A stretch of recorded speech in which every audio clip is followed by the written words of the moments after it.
We are grateful to have with us today Suzanne Ferguson Burkhardt, a member of the graduating class of 1981. After Ursuline, Suzanne earned a BA in English at Dartmouth College and her JD at New York Law School. Suzanne is now the head of employee relations for Marsh & McLennan Companies, a global financial services firm with over 55,000 colleagues worldwide. For graduates wondering about what course of studies to pursue, Suzanne is living proof that doors will open professionally for students of the liberal arts.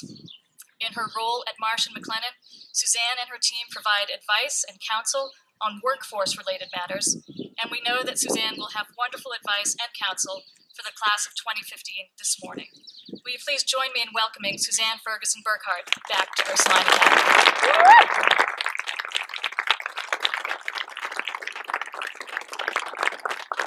Thank you. Good afternoon, Ursuline sisters, President Whiting, Principal Keeney, members of the Board of Trustees, faculty, staff, family and friends of the graduates, and of course the graduates of the class of 2015. I attended the baccalaureate mass last night, and I was so impressed with the achievements and scholarships of these 70 graduates. But I have to tell you that I was struck most by the palpable camaraderie and support that you demonstrated for each other. You are an impressive group of young women, and before I start, I think you should give yourselves a round of applause.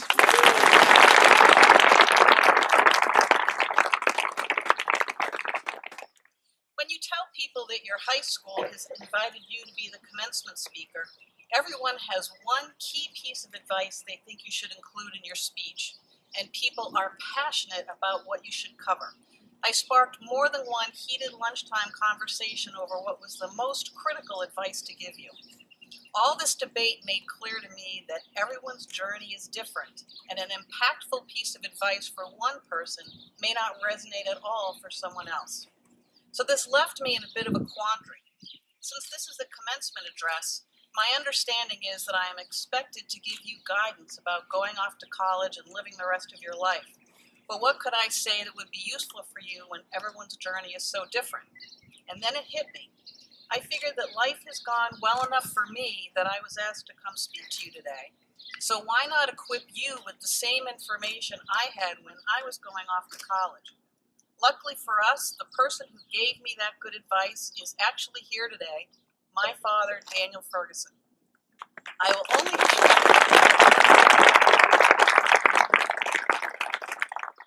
have time to reference 3 of the pieces of wisdom he gave me, but for those of you hungry for more, he will be available after the ceremony for a short time. Dad, if you could raise your hand so they can be subtracted out. The first piece of advice my father gave me will seem counterintuitive, but it will ring true for anyone here who has already completed college.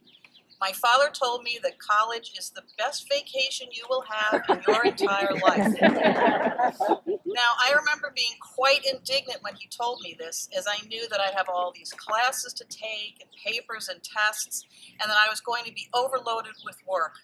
But as I look back, I realize he was completely right.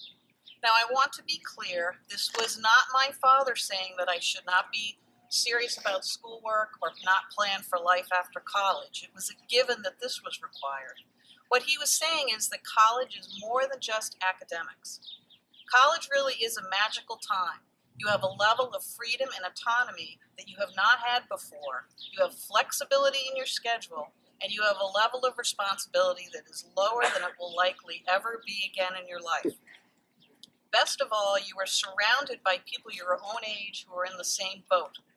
There will be all sorts of interesting organized activities, clubs, lectures, and events available just a few steps outside your door, not to mention all of the impromptu activities that will arise just from having that many young people together in one place. I know that Ursuline has prepared you academically for college, and if you apply the study habits and self-discipline you learned here, you will do fine. But my father's point is to make sure you take advantage of the experiential side of college. Try new things, take risks, and have fun. Take classes just to broaden your horizon. To this day, one of the best classes I ever took was an introduction to art history, so now if I go in a museum, I actually have a clue what I'm looking at. and you don't have to continue to pursue every activity you try. One semester I was a newscaster at the college radio station. I only did it that one semester, but it was an interesting experience. I met a new group of people, and I learned that I was not the next Katie Couric or Lara Spencer. The second piece of advice my father gave me was that you will never be smarter in your life, ever, than you are when you're a senior in high school. So graduates, you have about 20 minutes left to enjoy. Right now, you really have a handle on things. You've gone to Ursuline from anywhere from 4 to 6 years, or actually maybe 3. You know how to interact with your family and friends. Basically, you can anticipate what will happen in your life and know how to respond to it. But starting in August or September, the familiar will be gone. You will go off to college at a different place, a place where you may initially get lost going from your dorm room to breakfast. No one can prepare you for all the new and different things you're going to experience. Believe me, I tried to be ready. I had a friend at Ursuline who senior year said that we should practice what it would be like to be away from home by closing our bedroom doors every night. So I show up for college my freshman year to discover I'm going to be sharing a bedroom with 2 other girls, and we never closed the door once. So clearly it was a waste of my time. I can guarantee that your roommate, or roommates plural, are not going to have the same approach to things that you do. From complex issues like politics and religion, to more mundane and ultimately often more important things like what is considered keeping your room neat, how late is appropriate for her to stay up at night listening to music when you have an 8 a.m. class, and whether you agree you can study in your room or all studying is done at the library. Learning to interact and get along with others in a variety of scenarios is one of the most important lessons you will learn in college. And when you stay up late talking with your friends about how you'll change the world, listen and learn from others' points of view, and respect the fact that they have different views than you. These learnings and experiences are as important as your academics and will expand your horizons and help you evolve personally. The last point my father made is that no one told you to stop playing with Barbie dolls. Clearly this needs some context. I was the oldest and was the first going off to college, so I was very nervous about it. Excited, yes, but afraid of leaving the security of home and Ursuline for whatever lay ahead. My father noted that if someone was told me when I was young that in a year I could no longer play with my Barbie dolls, I would have been very upset by that prospect. But he noted I was then at a point in my life where I no longer wanted to play with them, and yet there had never been a dramatic, wrenching break with the Barbies. Instead, I had undergone a series of small changes over the years that were so gradual that the reality of progress was only visible in hindsight. He reminded me that going to college was the same scenario as when I was a young girl who was frightened about leaving my grade school to come to Ursuline, and yet I could look back and see the progress I had made without really noticing the changes as they occurred. You too are ready to go. You have already changed, and while you will be sad to leave the security of Ursuline and home, it is time to pack up your Barbies and move forward. So now that you have those 3 important pieces of advice, I want to touch briefly on your Ursuline experience. My mother, Joan Ferguson, is the person who thought I should go to Ursuline. When she was young, my mother attended Notre Dame Academy. She'd had a wonderful experience, and I remember her coming home from reunions excited about seeing everyone.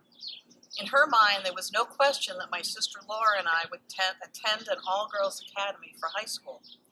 By the time we were ready, Notre Dame had moved to Hingham, and my mother had always heard such good things about Ursuline. So I took the admissions test and started my journey as a 6-year survivor/thriver, I understand. I am sure that intellectually you know how lucky you are to have had the Ursuline experience, to count so many wonderful women as your friends, and to have learned so much, not just academically, but also about living your life in a moral Christian way.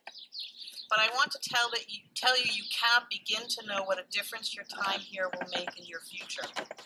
One key thing I noticed in my post-Ursuline life is that I have been more comfortable speaking up in class and after school in front of a group than a lot of my female peers. I credit this both to the all-female environment at Ursuline and to the fact that the teachers here challenge us to find and to use our voices. Another difference for an Ursuline graduate is the bond that you will have with your fellow alumna.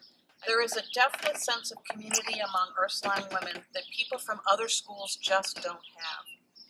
For example, for me, thanks to technology, I have a strong network of my fellow Ursuline class of 1981 women and other Ursuline classmates who have reconnected through Facebook. We have such a feeling of camaraderie and support for each other, whether it be noting a triumph, commiserating with a loss, or just sharing life's day-to-day activities. And when we see each other at reunions, the conversations have an honesty to them that is rare and beautiful. We talk about everything, the good, the bad, and the ugly.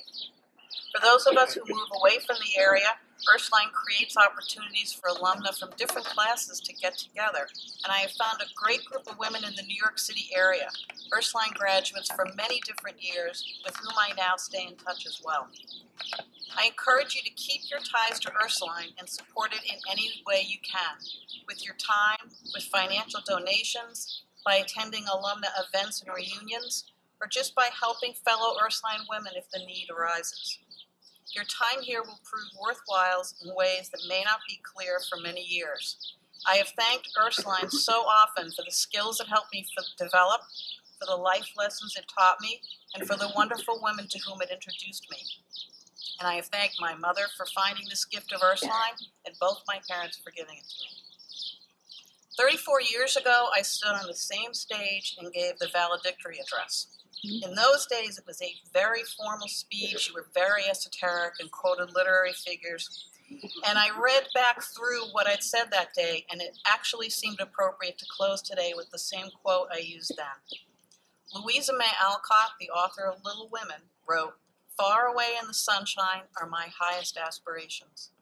I may not reach them, but I can look up and see their beauty, believe in them, and try to follow where they lead." I congratulate you on your achievements here at Ursuline. I wish you luck in your future endeavors, and I look forward to getting to know you as part of the Ursuline alumna community. Congratulations and thank you.